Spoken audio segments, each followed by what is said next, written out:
Ce-ți place? Ce-ți place? Îmi place foarte mult. Mirosul de... Bine, bravo, acum. Mirosul de iarbă tăiată, uite acolo se taie iarba. De ce am zis să deschidem camera aici și acum? Pentru că suntem într-o zonă de cartiere, e un cartier nou, de blocuri noi, asta voiam să zic.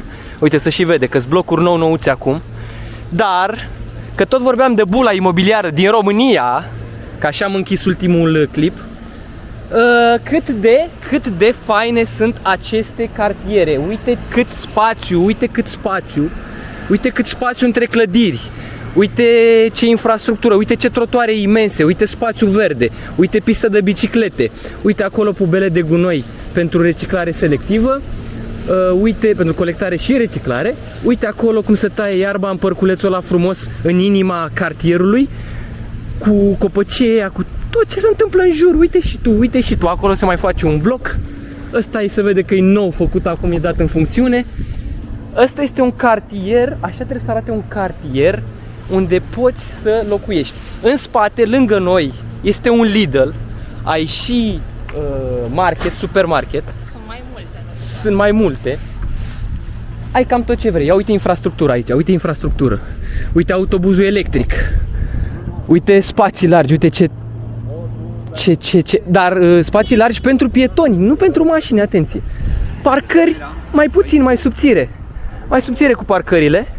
Mai subțire cu betonul ăsta. Mai mult verde. Mai mult verde. Asta ne trebuie, mai mult verde. Și uite, mergem în față. Ne apropiem iarăși de râul Ebru. O să mergem pe faleză, să zicem așa. Mă rog, nu e o faleză. E o promenadă pe marginea... Corect. Râului. O să fie interesant de văzut și o să vedem acolo mai... Că, de fapt, cursul râului a fost sistematizat, dar pe anumite părți și în anumite condiții, nu complet, nu arată ca Dâmbovița noastră betonată pe ambele părți cu betonul ăla îngrozitor și nu te mai poți plimba deloc pe marginea cursului. Aici o să ne plimbăm chiar pe lângă apă. O să fie foarte interesant. Hai să vedem ce urmează. Băi, cum ți se pare? E un oraș... Nu știu, eu sunt fascinată de partea asta de infrastructură pentru pietoni și pentru biciclete. Deci este super accesibil totul, inclusiv pentru oameni cu dizabilități, vizuale, exact. locomotorii.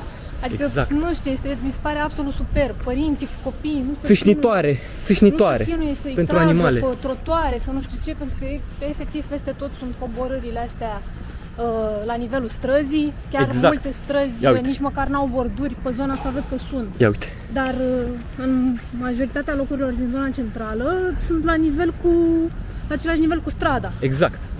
Foarte și interesant. Doar diferența de material îți face, schimbarea asta între... Ce am observat iarăși în zona stațiilor de autobuz sunt supraînălțate. De ce? Pentru că acolo sunt piste de biciclete care trec imediat pe lângă... cum se numesc, refugiilor de autobuz. De autobuz. În fața lor. Pistele trec practic între banda de autobuz și trotuar și pentru că în momentul în care cetățeanul vrea să intre în autobuz trebuie să traverseze pista de biciclete, pista este supraînălțată astfel încât biciclistul să încetinească automat și în același timp îl face atent și pe pietonul care vrea să urce în autobuz. Da, e gândit totul. Ca să nu mai vorbim de numărul de semafoare, că de fiecare dată când vedem în Spania semafoare peste semafoare și super bine temporizate și sistemul informatic care, astfel încât să nu pierzi timpul în trafic. Da, asta înseamnă prezent, asta înseamnă să trăiești în prezent cu tehnologia pe care o avem. Probabil se poate și mai bine de atât, dar e un nivel extraordinar. Hai să coborâm spre Ebru. Este foarte lejer. La ora asta suntem luni și traficul se prezintă foarte bine.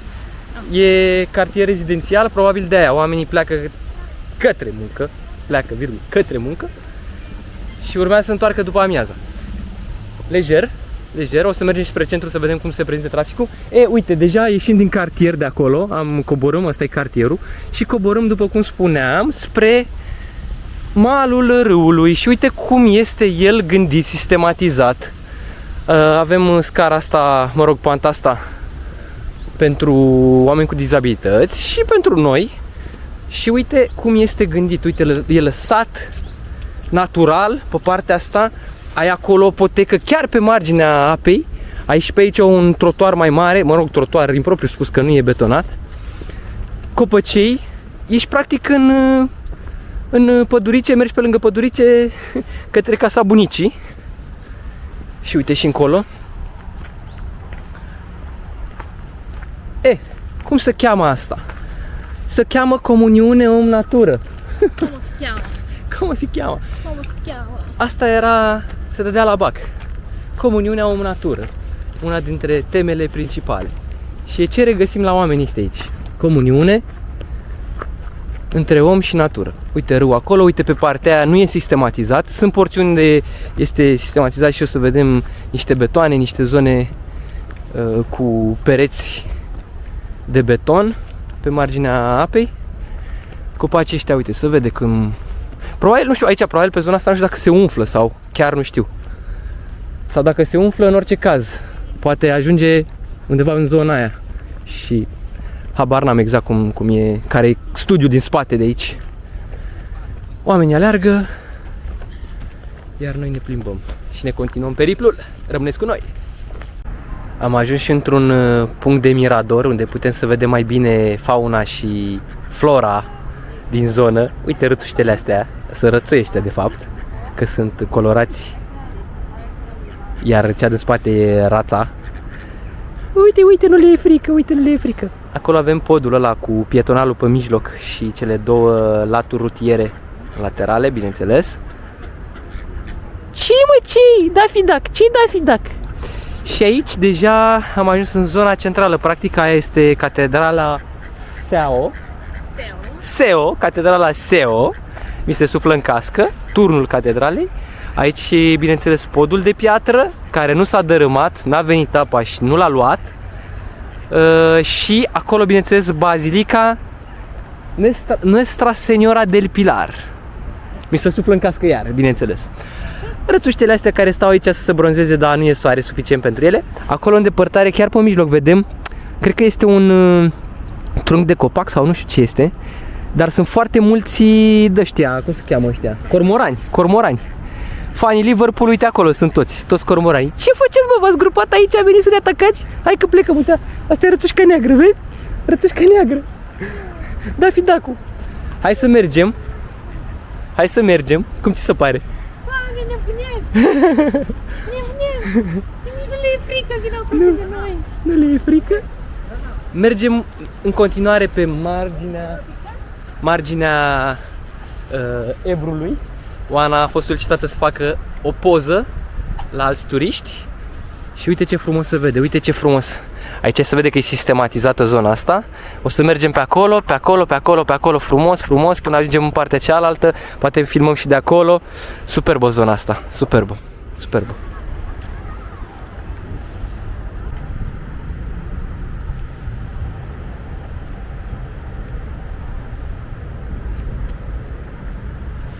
Hola!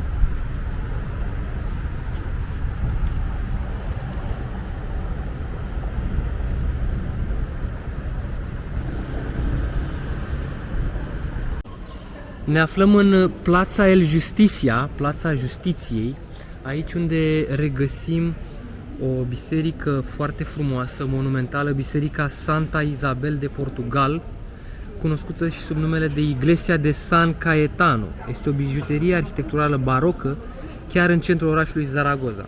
Biserica a fost construită între 1681-1704, în perioada de apogeu a barocului spaniol, și a fost ridicată în onoarea Sfintei Isabel, regina Portugaliei, care provenea din Casa Regală de Aragon.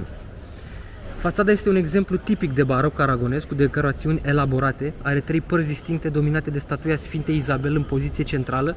Coloanele și frontoanele sunt bogat ornamentate, iar detaliile sculpturale includ îngeri, flori și alte simboluri religioase. Cupola bisericii este decorată cu fresce impresionante care oferă un sentiment de spațialitate și măreție. Sfânta Isabel este venerată ca patroana carității și a păcii, iar biserica este considerată monument istoric-artistic din 1965 datorită valorii sale arhitecturale și istorice. Doamne, ce frumusețe! Nu se mai fac așa ceva în ziua de azi. Absolut superbă fațada asta. Cine le-a fi lucrat? Cine a lucrat aici? Dom'le, cineva a lucrat aici. Că a lucrat excepțional, într-adevăr.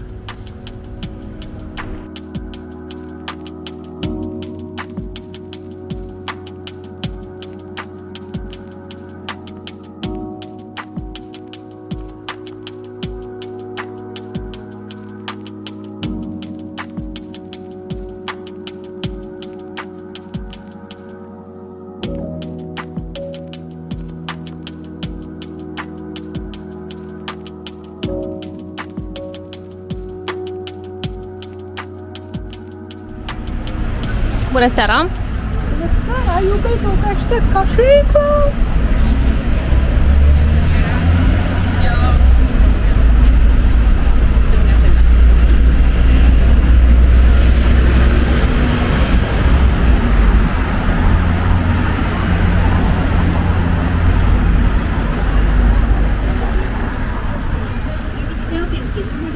E lume multă pe străzi, au ieșit de la program, de la serviciu, s-a aglomerat și traficul între timp, dar nu e atât de aglomerat încât să nu poți respira. Oamenii se plimbă, probabil au ieșit și de la școală, de la facultăți, de la... Nu? Nu? Nu? Nu? Da, nu? Da, nu? Ia uite bărbuleț aici, să dau copiii în legănel. Ce căsuță frumoasă aici. Ce căsuțe frumoase peste tot.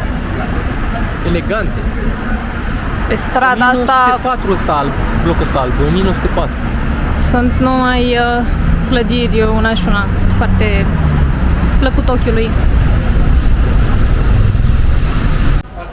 Unde suntem, Alin?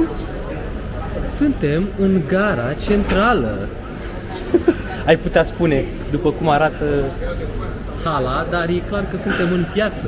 Și atenție, este ora 7:30, pentru că la ei piața se deschide după ora 5:30 seara. Pentru că au o pauză după amiază, între seară și prânz. E o pauză de câteva ore, 3-4 ore. Se redeschide seara. Și uite, după serviciu poți să vii să-ți faci cumpărăturile, să ții un sandwich, o pâinică, o brioșe, o ceva, să stai să bei un tapa, să mănânci o cafeluță, să mănânci un chorizo. E relaxant așa. Bine, nu sunt chiar toate deschise, dar găsești ce să faci.